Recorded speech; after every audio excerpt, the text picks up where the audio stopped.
हमारे देश में जो नेता ये सोच रहे थे कि महाराष्ट्र में मुख्यमंत्री की कुर्सी को लेकर मामला फंस सकता है, उन लोगों के लिए आज एक बुरी खबर आई है। आज एकनाथ शिंदे ने एक प्रेस कॉन्फ्रेंस की और उस प्रेस कॉन्फ्रेंस में उन्होंने 3 बड़े ऐलान किए। पहला, उन्होंने महाराष्ट्र के मुख्यमंत्री के पद पर अपना दावा छोड़ दिया है। दूसरा, उन्हें बीजेपी का मुख्यमंत्री बनने से कोई आपत्ति नहीं है। तीसरा, उन्होंने कहा है कि प्रधानमंत्री मोदी महाराष्ट्र के मुख्यमंत्री को लेकर जो भी फैसला लेंगे वो फैसला उन्हें मंजूर होगा।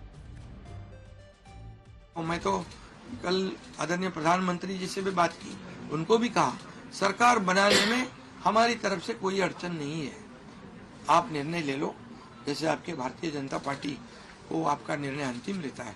हम भी महायुति के कौन लीडर है, एनडीए के लीडर कौन है, मोदी जी है, अमित भाई है, तो उनको कहा कि मैंने अमित भाई जी को भी फोन किया, मोदी जी को भी फोन किया, सरकार बनाने में हमारी तरफ से कोई भी रुकावट, कोई भी अड़चन, कोई भी कुछ भी किसी भी तरह का अड़ंगा नहीं है। आप बेशक आप निर्णय ले लो, उस निर्णय की तामील हो जाएगी, निर्णय की अमल हो जाएगी। एकनाथ शिंदे मुख्यमंत्री की रेस से तो बाहर हो गए।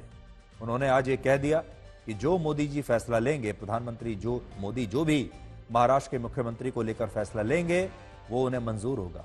लेकिन लोकसभा में एकनाथ शिंदे की पार्टी यानी शिवसेना के कुल मिलाकर 7 सांसद हैं जो प्रधानमंत्री मोदी की एनडीए सरकार का हिस्सा हैं और इस सरकार को समर्थन दे रहे हैं। और यह बात महाराष्ट्र में मुख्यमंत्री चुनते वक्त बीजेपी के दिमाग में जरूर रहनी चाहिए और रहेगी भी, क्योंकि इस समय बीजेपी केंद्र में जो सरकार बनाकर बैठी है वो बीजेपी की अकेली की सरकार नहीं है, वो एनडीए की सरकार है। और बीजेपी के जो नंबर हैं इस समय केंद्र में वो ऐसे हैं कि इस समय उनके लिए एक लोकसभा सीट जरूरी है।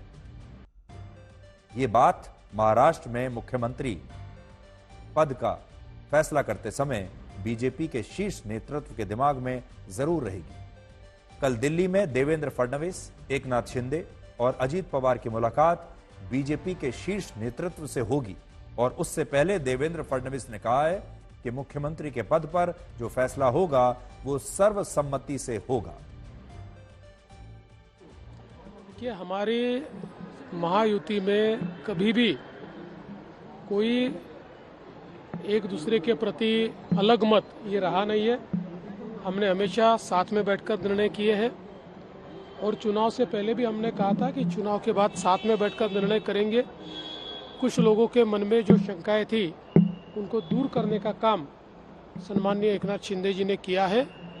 जल्द ही हम हमारे नेताओं के साथ बैठेंगे और उचित निर्णय करेंगे। तो इस समय सबसे सरल जो फॉर्मूला है वो तो ये है कि देवेंद्र फडणवीस को बीजेपी महाराष्ट्र का नया मुख्यमंत्री बना दे एक बार फिर से, और शिंदे की शिवसेना और अजीत पवार की एनसीपी को एक उप मुख्यमंत्री पद दे दिया जाए, यानी फडणवीस मुख्यमंत्री बन जाए और ये जो दोनों पार्टियां हैं शिवसेना और एनसीपी, इनका एक नेता उप मुख्यमंत्री बन जाए और इस तरीके से नई सरकार बने। अब इसके अलावा और क्या फॉर्मूला हो सकता है? क्या यह भी हो सकता है कि एकनाथ शिंदे को दोबारा से मुख्यमंत्री बना दिया जाए? तो फिर देवेंद्र फडणवीस क्या करेंगे? दूसरी बात यह है कि क्या एकनाथ शिंदे मुख्यमंत्री बनने के बाद उप मुख्यमंत्री बनने के लिए तैयार होंगे? यह भी एक अलग परेशानी हो सकती है।